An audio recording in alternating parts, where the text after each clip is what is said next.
காலவரிசைப்படி விஜயநகர பேரரசை ஆண்ட பின்வரும் வம்சங்களை வரிசைப்படுத்துக. 2, 3, 1, 4. சையது வம்சத்தின் கடைசி அரசர் ஆலம் ஷா. அவருடைய உண்மையான பெயர் என்ன? அலாவுதீன் ஷா. இராஜேந்திர சோழனின் இலங்கை படையெடுப்பு பற்றிய செய்திகளை செப்பேடுகள் மூலம் அறியலாம். கரந்தை செப்பேடுகள். சிவாஜி யாரிடமிருந்து சிங்கக்காட் கோட்டையை கைப்பற்றினார்? முகலாயர்கள். மொழிவாரிய அடிப்படையில் பாம்பே மாநிலம் எப்படி பிரிக்கப்பட்டது? மகாராஷ்டிரா மற்றும் குஜராத். தமிழ்நாட்டில் 8ஆம் நூற்றாண்டு மற்றும் 13ஆம் நூற்றாண்டுகளுக்கு இடையில் ஐநூற்றுவர் என்பவர்கள். வணிகர் சங்கங்கள்.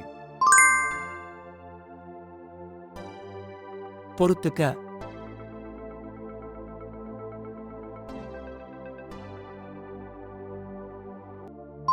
இரண்டு, 1, 3, 4. மொகஞ்சதாரோவின் பசுபதி முத்திரையில் காணப்படும் 4 விலங்குகளின் பெயரை குறிப்பிடுக.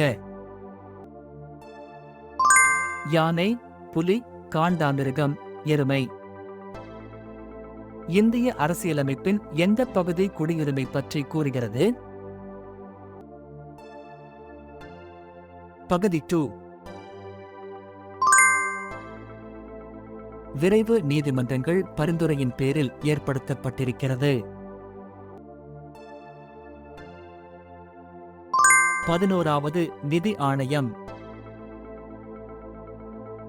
1953ஆம் ஆண்டின் மாநில மறுசீரமைப்பு ஆணையத்தின் தலைவராக இருந்தவர் யார்?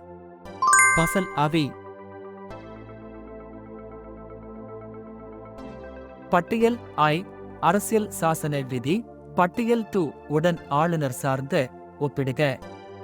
3, 4, 1, 2. கீழ் சொல்லப்பட்ட இந்திய அரசியலமைப்பில் பண மசோதா என்ற சொல் எந்த விதியில் வரையறையப்பட்டுள்ளது? விதி 110.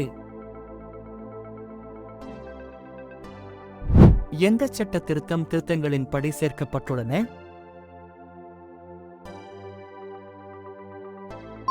I மற்றும் 4. அடிப்படை உரிமைகளின் மீது நியாயமான கட்டுப்பாடுகளை விதிக்கும் அதிகாரத்தினை கொண்டவர் யார்? பாராளுமன்றம். உங்கள் பதில்களை கமெண்டில் பதிவு செய்யவும்.